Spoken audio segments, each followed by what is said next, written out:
March 28, 1945. Supreme Headquarters Allied Expeditionary Force, Reims, France. General Dwight D. Eisenhower sat at his desk in the modest technical college that served as Staff headquarters, composing what would become the most controversial message of his military career. Through the window, the spring rain drummed against glass, still rattling from distant artillery fire, as Allied armies carved through the dying Reich. The telegram before him was addressed not to his superior, the combined chiefs of staff, not to President Roosevelt or Prime Minister Churchill, but directly to Joseph Stalin, Supreme Commander of the Soviet Armed Forces. In clear, matter-of-fact language, Eisenhower informed the Soviet leader that Berlin was no longer the primary objective of Western Allied forces. The Anglo-American armies would halt at the Elbe River, some 50 miles short of the German capital, leaving the prize of Hitler's city to the Red Army. Winston Churchill, reading the message hours later in London, would erupt in fury. Field Marshal Bernard Montgomery, commanding the 21st Army Group positioned for what he believed would be a triumphal march into Berlin, would protest vehemently. American generals George Patton and William Simpson, whose forces could reach Berlin within days, would privately rage at being ordered to stand down. But Eisenhower's decision would stand, reshaping not just the final weeks of World War II, but the entire post-war world order for the next half-century. Before we go on, I'd like to know something simple. Where are you watching from? Let me know in the comments. It helps me understand what kind of history you want to see next. This channel uncovers the real decisions and forgotten stories that shaped World War II and the Cold War. If you want more hidden history like this, subscribe now so you don't miss the next episode. Now let's return to Eisenhower's decision and why it changed the fate of Europe, the story of why Eisenhower made this choice, why he was right to make it, and why the controversy persists 70 years later reveals the complex intersection of military necessity, political reality, and the terrible arithmetic of war. It demonstrates how a single decision by one general, made in a rain-soaked office in provincial France, would determine the fate of millions and set the stage for the Cold War that would define the latter half of the 20th century. The mathematics of the situation were brutal and inescapable. By late March 1945, Soviet forces under Marshals Georgy Zhukov and Ivan Konev had assembled on the Oder River, barely 30 miles from Berlin. More than 2.5 million Red Army troops, supported by over 6,000 tanks and 41,000 artillery pieces, stood poised for the final assault. The Soviets had bled across Eastern Europe for 3 years, driving the Wehrmacht back from the gates of Moscow, through the ruins of Stalingrad, across the devastated landscape of Russia, Poland, and into the heart of the Reich itself. The Western Allied armies, by contrast, had only crossed the Rhine weeks earlier. The American Ninth Army, the closest Western force to Berlin, sat on the Elbe approximately 60 miles from the German capital. Between them and Berlin lay the remnants of multiple German armies, increasingly desperate defenders who knew that surrender to the Soviets meant almost certain death or decades in Siberian labor camps. These German units would fight with suicidal determination against the Russians while simultaneously trying to surrender to Anglo-American forces. On March 19th, Eisenhower had invited General Omar Bradley, commanding the 12th Army Group, to join him for a few days of rest at Cannes on the French Riviera. Over dinner, Eisenhower posed the question that would determine the endgame of the European war. Should American forces make an all-out push for Berlin? Bradley's response was characteristically direct and devastatingly pragmatic.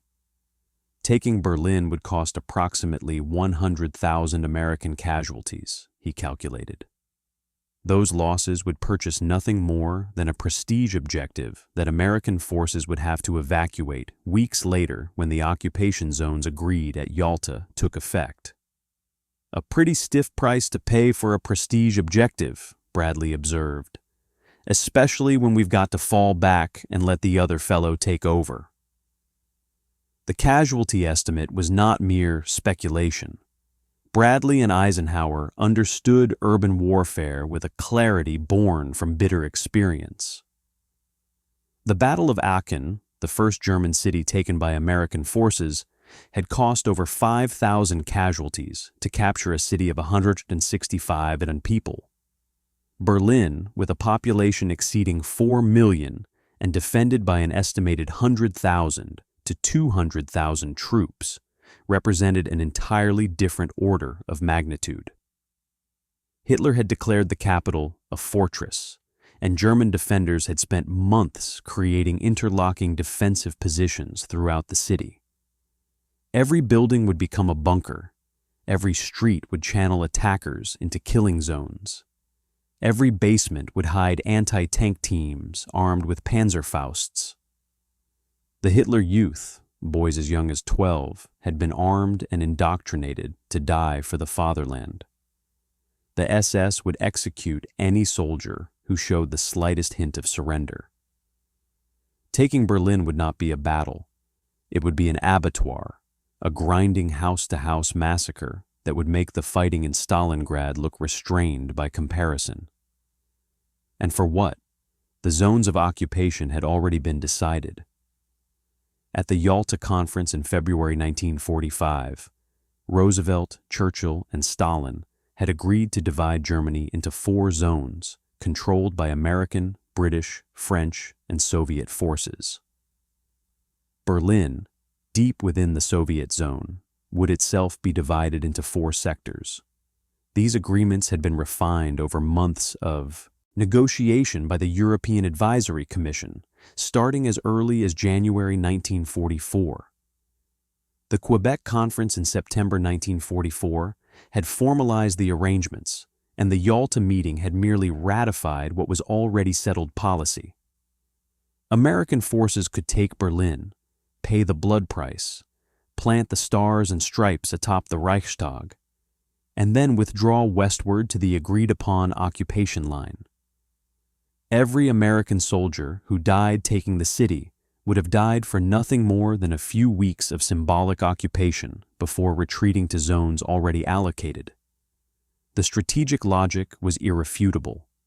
The human cost would be unconscionable. But logic and casualty estimates alone did not drive Eisenhower's decision. The Supreme Commander faced a complex web of military, political, and practical considerations that made the question of Berlin far more nuanced than simple arithmetic could capture.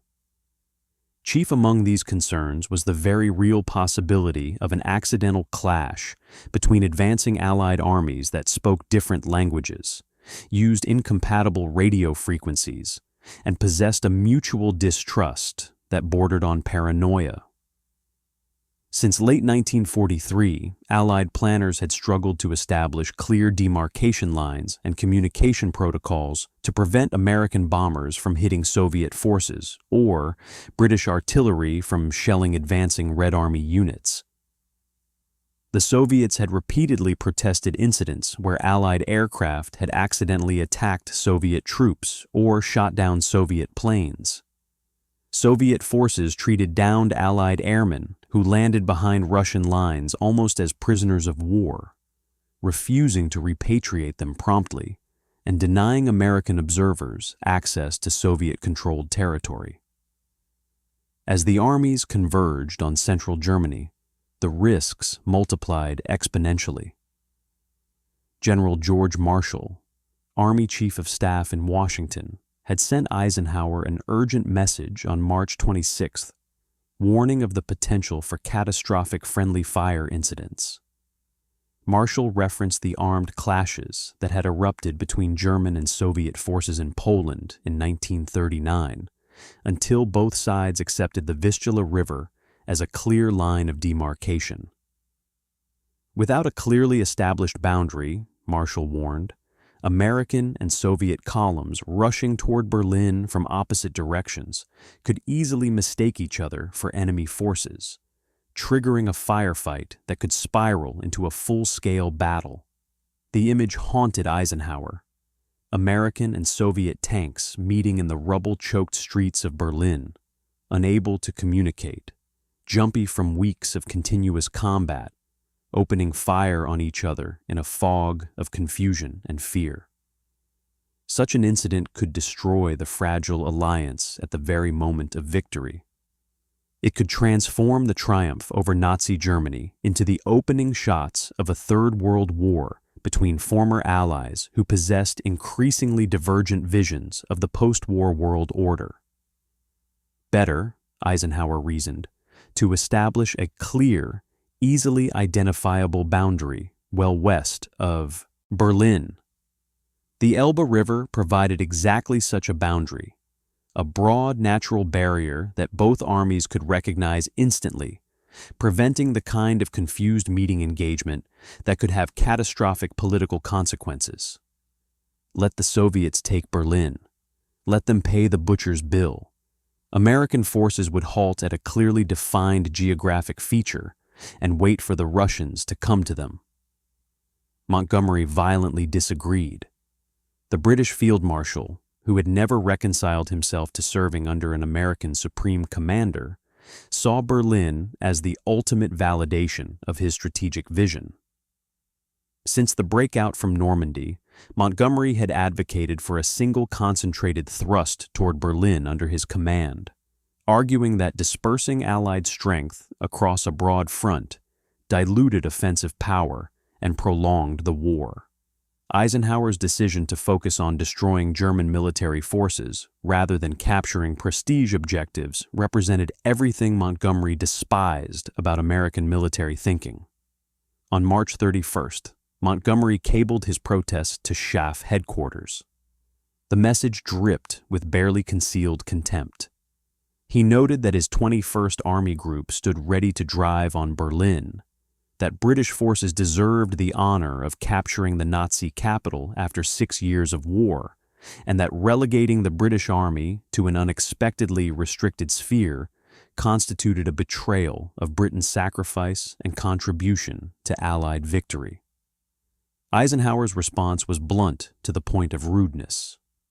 On April 1st, he replied, "I must adhere to my decision about 9th Army passing to Bradley's command. As I have already told you, it appears from this distance that an American formation will again pass to you at a later stage for operations beyond the Elbe. You will note that in none of this do I mention Berlin. That place has become, as far as I am concerned, nothing but a geographical location, and I have never been interested in these. My purpose is to destroy the enemy's forces." The tension between Eisenhower and Montgomery reflected deeper fissures in the Anglo-American alliance. By early 1945, the United States was providing the overwhelming majority of troops and resources for the Western Allied war effort. American factories were producing weapons, vehicles, ammunition, and supplies at rates that dwarfed British industrial capacity. The British Army, exhausted after nearly 6 years of global war, represented roughly 1/4 of the Allied ground forces in Europe. The power dynamic had shifted irreversibly, and Montgomery's protests, backed by Churchill's increasingly desperate appeals, could not alter the fundamental reality. America now controlled Allied strategy, and American casualties would dominate any assault on Berlin. Churchill's fury at Eisenhower's decision went far beyond wounded pride or military strategy. The Prime Minister possessed a political foresight that Roosevelt lacked, a hard-eyed understanding of Stalin's intentions that would prove prophetic.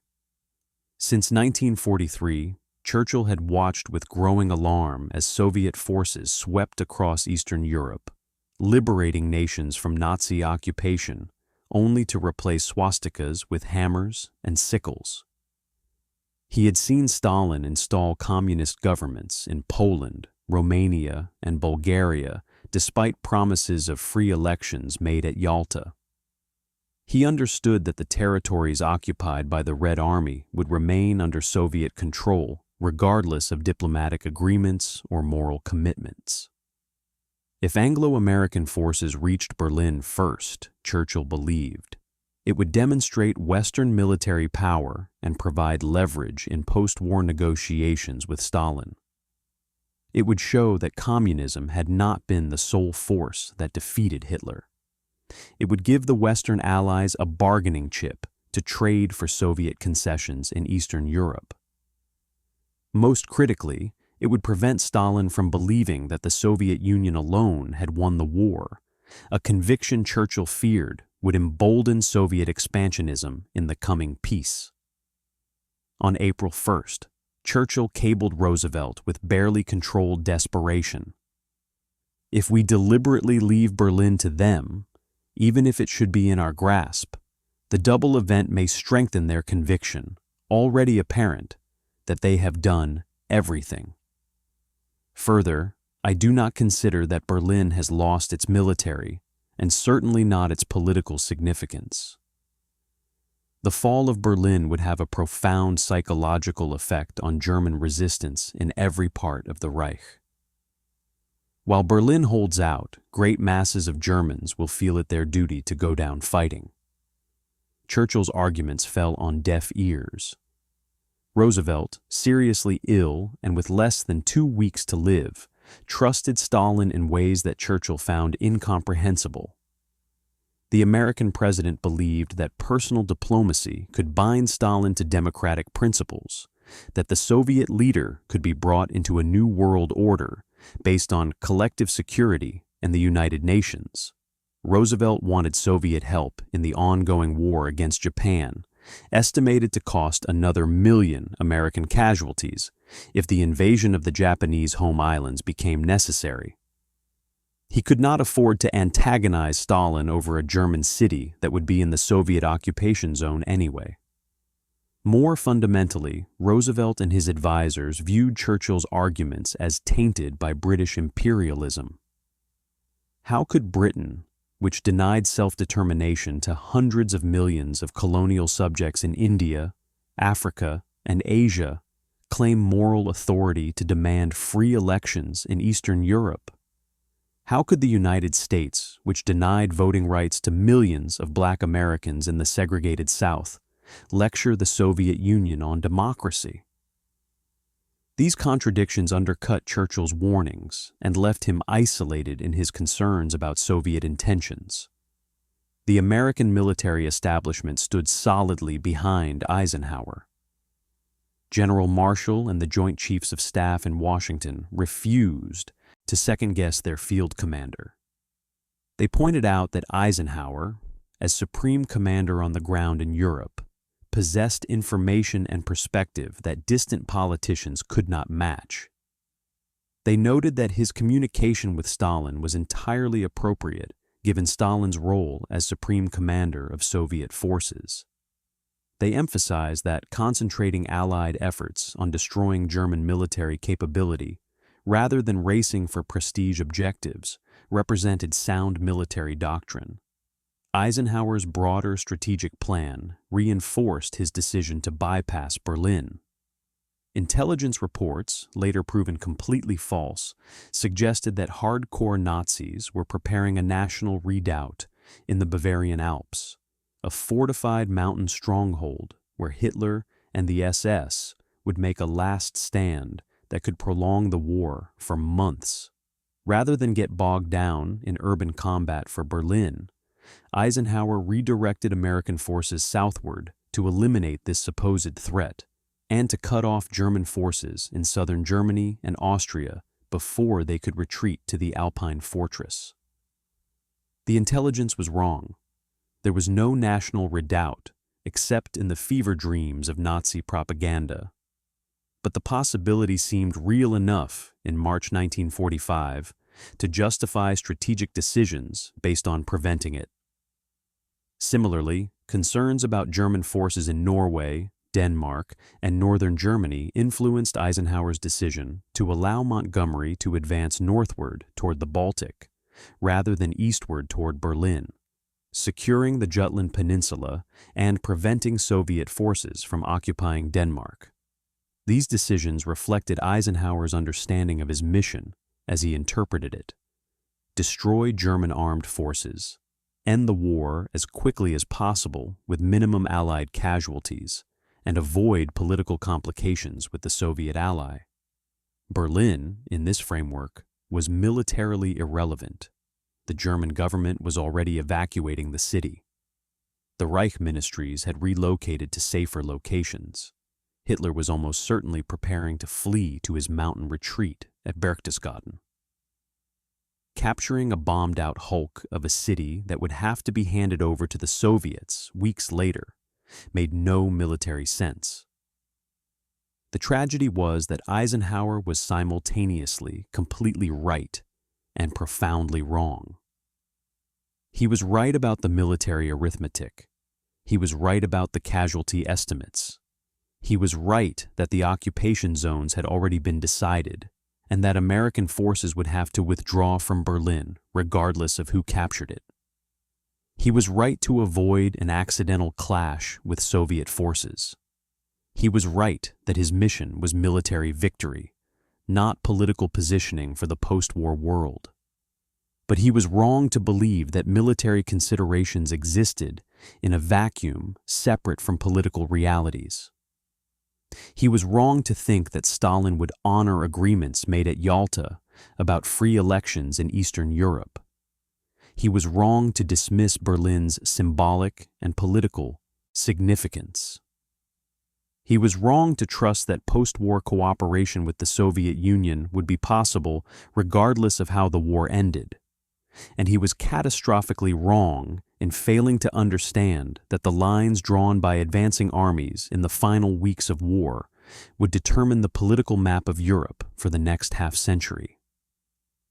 The Soviets understood what Eisenhower did not: that the war's end was also the peace's beginning, that military positions at the moment of German surrender would become political facts that no subsequent negotiation could alter, that capturing Berlin meant claiming the moral victory over fascism and establishing Soviet dominance over Eastern Europe.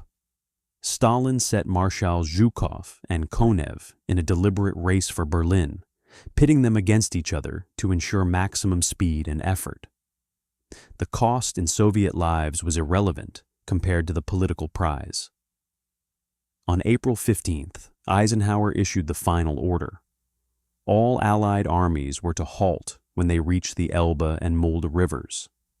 Simpson's Ninth Army, with a bridgehead across the Elbe just 50 miles from Berlin, was to hold position and conduct only local operations to eliminate remaining German resistance.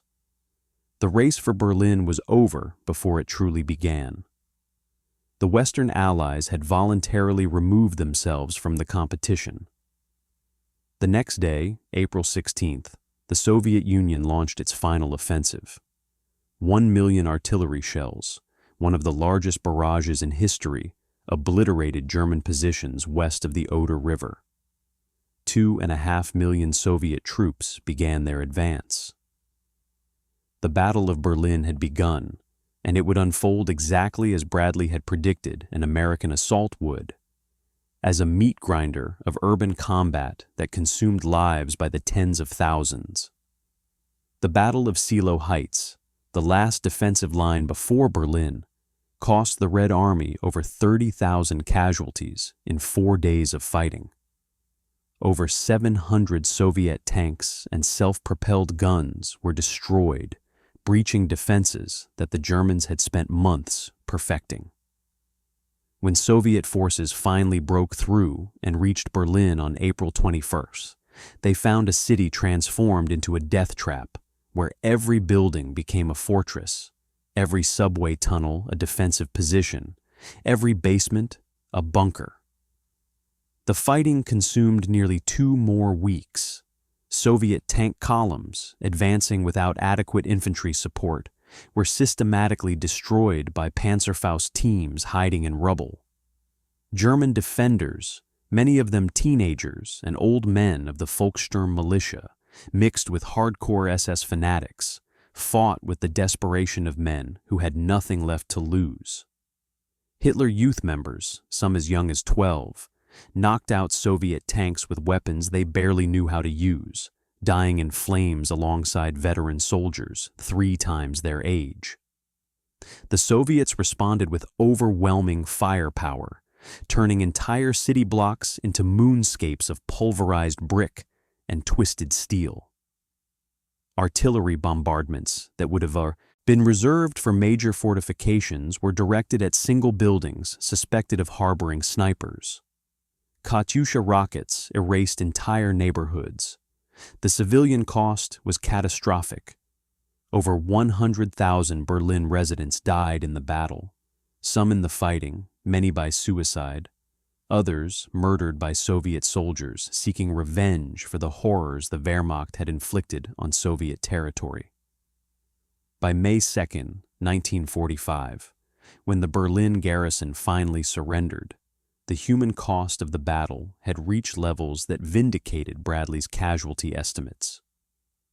According to declassified Soviet archives, the Red Army suffered over 80,000 killed and another 280,000 wounded or sick during the Berlin operation, which included the battles of Seelow Heights and Halbe. German losses ranged between 92,000 and 100,000 military casualties, plus the enormous civilian toll. The operation cost the Soviets nearly 2,000 tanks and self-propelled guns. The casualty figures represented exactly what Bradley and Eisenhower had sought to avoid. 100,000 Allied casualties to take a city that provided no strategic military advantage, that would have to be shared with the Soviets anyway, that existed primarily as a symbol. The Soviets paid that price because they understood that symbols matter, that political realities often outweigh military logic, that the army that raised its flag over the Reichstag would claim moral victory over fascism. But could the Western Allies have taken Berlin with acceptable casualties? The question haunted strategic analyses for decades. Militarily, the answer was probably yes. By mid-April, Simpson's Ninth Army had proven it could advance rapidly against crumbling German resistance. German units in the West were surrendering en masse, trying desperately to avoid capture by the Soviets. Many German commanders would have welcomed American occupation of Berlin as preferable to Soviet conquest. The race would have been close. Soviet forces launched their final offensive on April 16th. American forces, if given the order, could have begun their advance on April 12th. The distances were roughly comparable: 35 miles for the Soviets from the Oder, 50 miles for the Americans from the Elbe. American forces possessed better logistics, more trucks, more mobility, and would have faced less determined resistance. A determined American thrust might have reached Berlin simultaneously, with, or even before, Soviet forces. But then what? American and Soviet armies would have converged on the city from opposite directions, creating precisely the scenario Eisenhower had feared. Command and control would have been nightmarish. The potential for accidental engagement would have been extreme. Even if both armies successfully coordinated their assault, the end result would still have been the same: a divided occupation of Berlin as agreed at Yalta, with the added complication of trying to disentangle two armies that had fought their way into the city from different directions. More critically, capturing Berlin would not have prevented the Iron Curtain from descending across Europe. Stalin's control over Eastern Europe was not based on who captured Berlin, but on the simple reality that Red Army forces physically occupied Poland, Czechoslovakia, Hungary, Romania, and Bulgaria. No diplomatic agreement could have forced Soviet withdrawal from territories the Red Army held. Churchill's hopes that Western possession of Berlin could be traded for Soviet concessions in Eastern Europe rested on a fundamental misunderstanding of Stalin's character and Soviet security concerns. Stalin viewed Eastern Europe as essential buffer territory, protection against future invasions from the West that had devastated Russia 3 times in less than a century and a half, Napoleon in 1812, the Kaiser in 1914, Hitler in 1941. No amount of diplomatic pressure would convince Stalin to surrender control over territories that 27 million Soviet citizens had died to liberate. The zones of occupation had been agreed. The political division of Europe was already determined. Berlin was merely a symbol, and symbols, however powerful, could not alter the fundamental military and political realities of 1945. The controversy over Eisenhower's decision persisted through his presidency and beyond. Critics charged that he had been naive about Soviet intentions, that he had elevated military considerations above political realities, that he had handed Stalin a propaganda victory that enabled 4 decades of communist domination of Eastern Europe.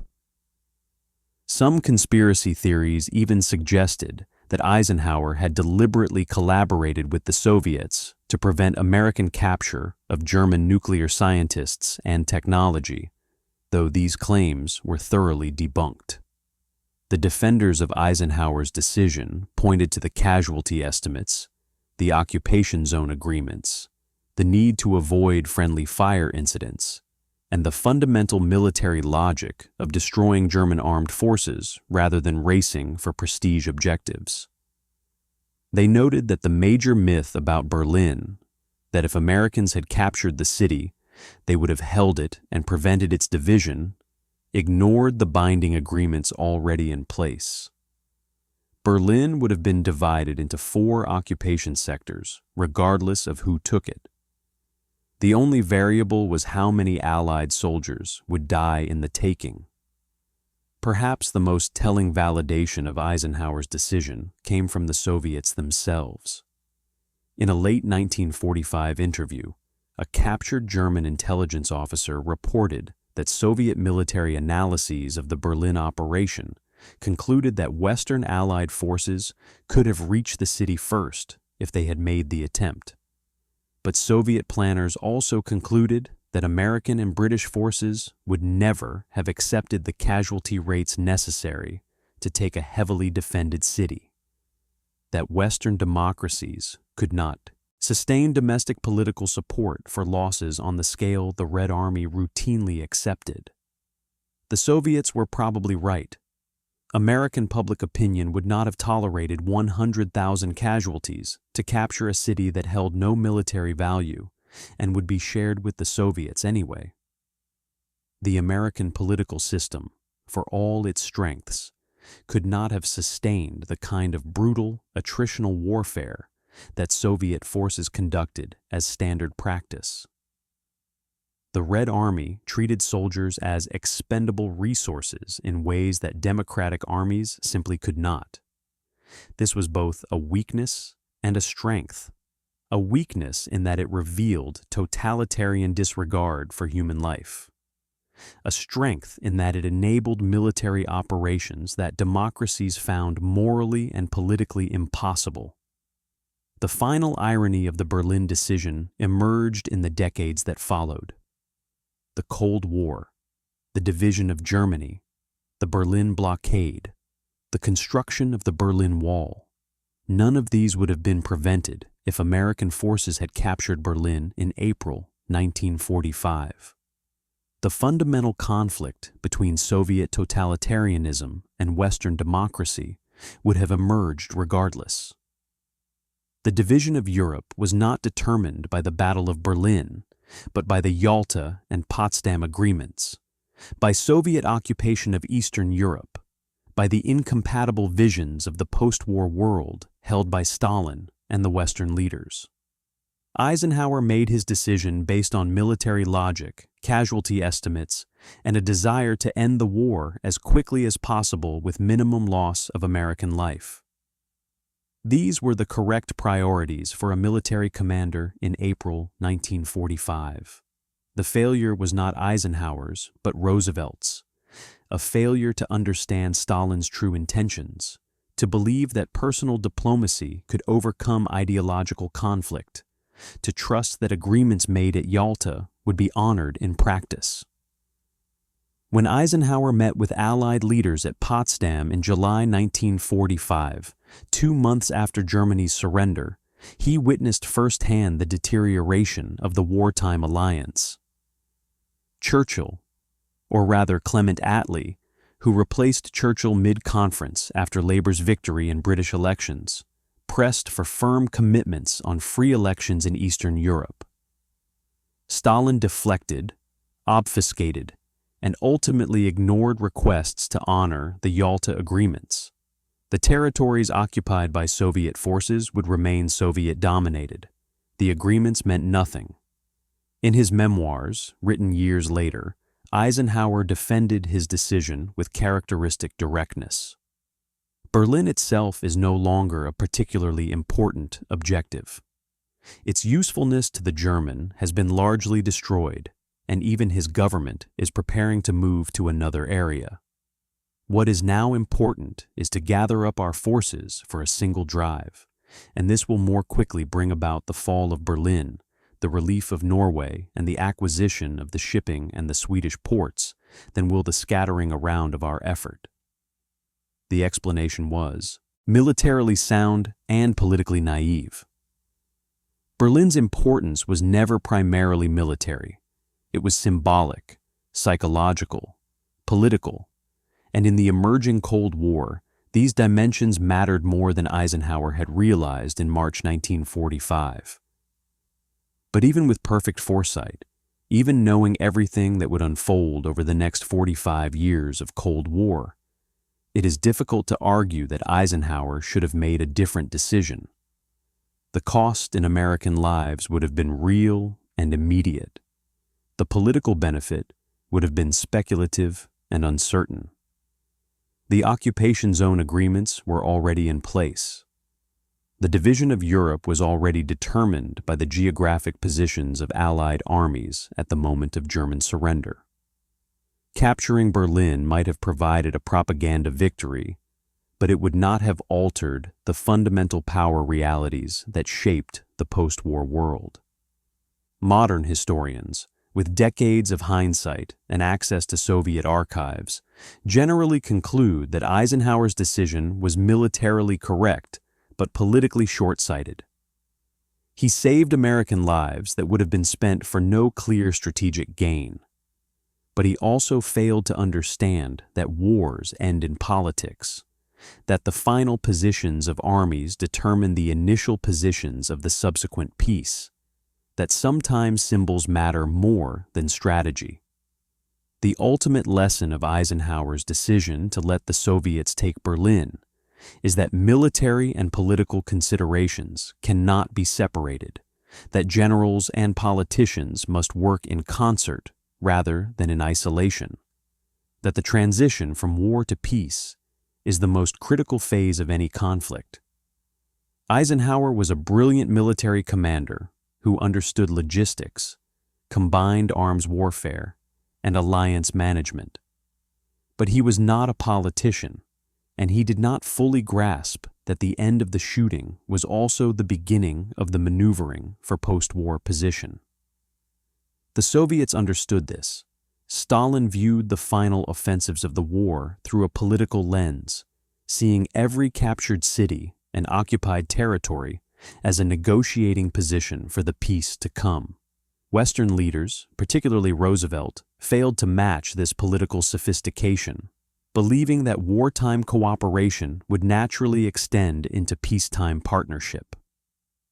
The result was a post-war settlement that favored Soviet interests, not because of superior Soviet military power, but because of superior Soviet political foresight. If you found this deep dive into one of World War II's most controversial decisions enlightening, make sure to like this video and subscribe to the channel for more detailed explorations of the pivotal moments that shaped our modern world.